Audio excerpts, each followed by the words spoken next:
Hello friends, आगे की तरफ चलते हैं। क्वेश्चन नंबर नेक्स्ट कहना चाह रहा है कि prove that the curve integration D Z divided by Z minus A is equal to 2 pi iota where C is given by the equation mod of Z minus A is equal to are.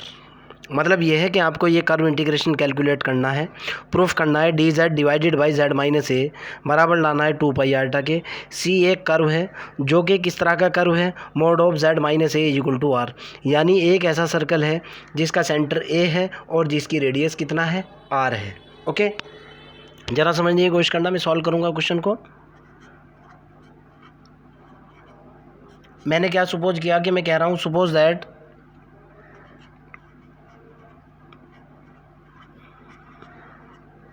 मैंने मान लिया, मैं reason दे दूंगा उसका, z minus A is equal to R into E की power iota theta.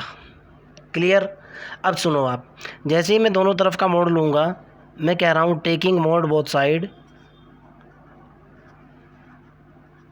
मैंने दोनों तरफ का मोड लिया,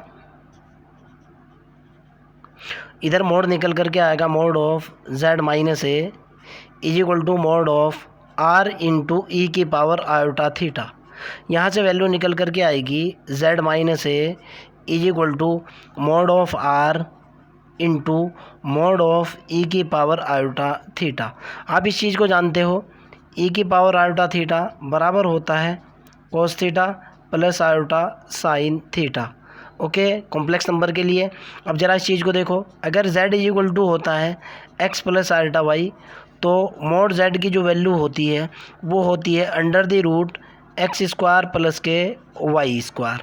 तो यहाँ से मोड ऑफ ई की पावर आल्टा की वैल्यू निकल करके आएगी under the root cos square theta plus imaginary part है साइन स्क्वायर थीटा। ओके, यानी मोड ऑफ ई की पावर आल्टा थीटा इज इक्वल टू निकल करके आएगा 1। तो यहाँ से ये हो जाएगा mod of z minus A is equal to mod of R into 1, और आर एक रियल नंबर है, रियल नंबर का मोड खुद के बराबर होता है, तो यहाँ से निकल जाएगा z minus A is equal to R. समझ आती है ना, mod of z minus A is equal to R. Now अब इधर आ जाऊँ आप, ये तो पूरी डिटेल आपकी समझ आ चुकी होगी मैंने कैसे निकाल दिया। नाउ ज़रा इस तरफ आ जाओ अब आप, मैंने कितना माना है, z माइनस ए मैंने माना है आर इंटू ई की पावर आयोटा थीटा। जो भी क्वेश्चन के अंदर आपको गिवन होगा आप उसके साथ ई की पावर आयोटा थीटा लगाओगे। अगर यहाँ दिया होता mod z is equal to B, तब आप मानते z is equal to B E की पावर आयोटा थीटा। अगर यहाँ दिया होता z minus small R is equal to R one, तब आप मानते z minus small R is equal to R one into E की पावर आयोटा थीटा। यानी मोड के अंदर जो क्वांटिटी दे रखी है उसके बराबर जो दे रखी है उसको आप मल्टीप्लाई कर लोगे ई की पावर आयोटा थीटा से। क्यों? जैसे ही आप मोड की प्रॉपर्टी लगाओगे, मोड ऑफ ई की पावर आयोटा थीटा की वैल्यू हमेशा 1 होती है। क्लियर। ये एक ऐसा सर्कल है जिसका सेंटर ए है और जिसकी रेडियस आर है। पहले यहाँ से वैल्यू कैलकुलेट करता हूँ बेटा मैं। ओके, z माइनस ए की वैल्यू तो ये निकली, मैंने इसको लिखा, डिफरेंशिएट किया मैंने, differentiate with respect to t। Clear. तो यहाँ से निकल कर के आया d ओवर डी टी।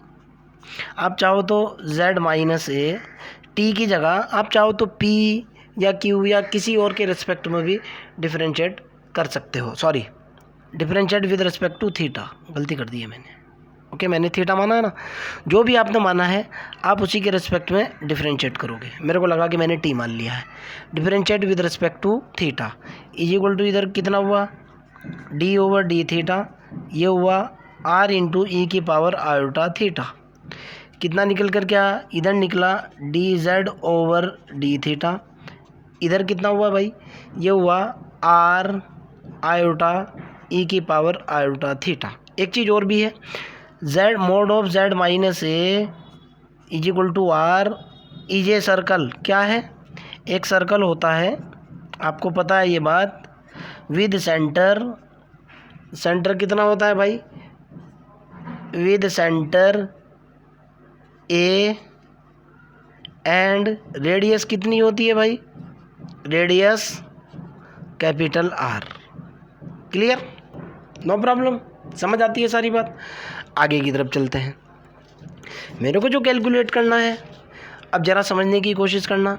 मेरे को जो इवेल्यूएट करना है, कर्व इंटीग्रेशन कैलकुलेट करना है, D Z upon Z minus A calculate करना है। मेरे पास mod of Z minus A is equal to कितना है, वो है आर इंटू आर। ओके, एक ऐसा सर्कल जिसका सेंटर ए, जिसकी रेडियस कैपिटल आर, अगर ये मेरा एक्स एक्सिस है और ये मेरा वाई एक्सिस है, समझने की कोशिश करना। आप वाई एक्सिस, आप ओरिजिन को सेंटर मत मान लेना। जैसे आपने कहा ये एक्स एक्सिस है, ये वाई एक्सिस है, मैंने ए को सेंटर मान रखा है, ये मेरा सेंटर ए है। ओके, ये रेडियस कितना हुआ, आर। आप गौर करो, इसके अंदर जो थीटा मूव करेगा, थीटा यहाँ से घूमेगा और कहाँ तक जाएगा, थीटा तो यहाँ तक जाएगा सर्कल के लिए।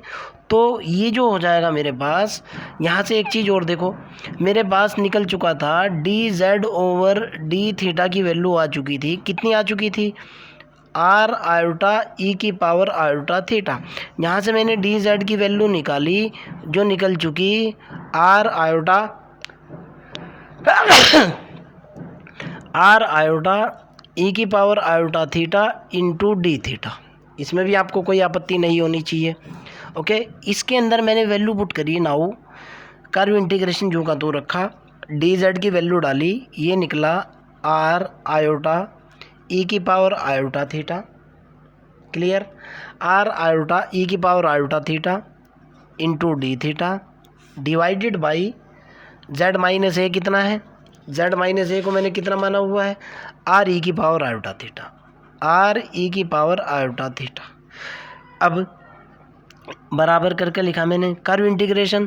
थीटा कहाँ से कहाँ तक मूव करेगा भाई, थीटा जो मूव करेगा वो करेगा 0 से लेकर 2 पाई तक। क्यों, एक ऐसा सर्कल है जिसका सेंटर ए है, जिसकी रेडियस आर है।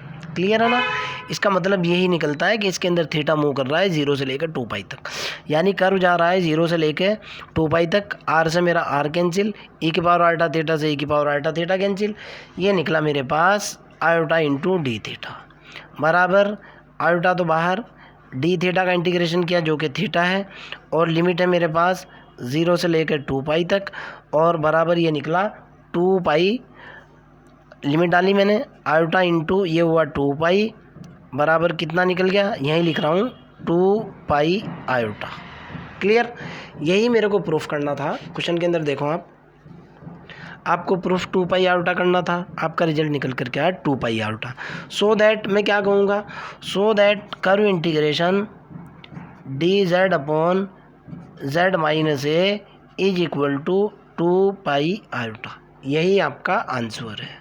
आपको अगर कोई डाउट हो, कोई प्रॉब्लम हो, कमेंट बॉक्स के अंदर क्वेश्चन को डालिए, I will help you. Okay, bye.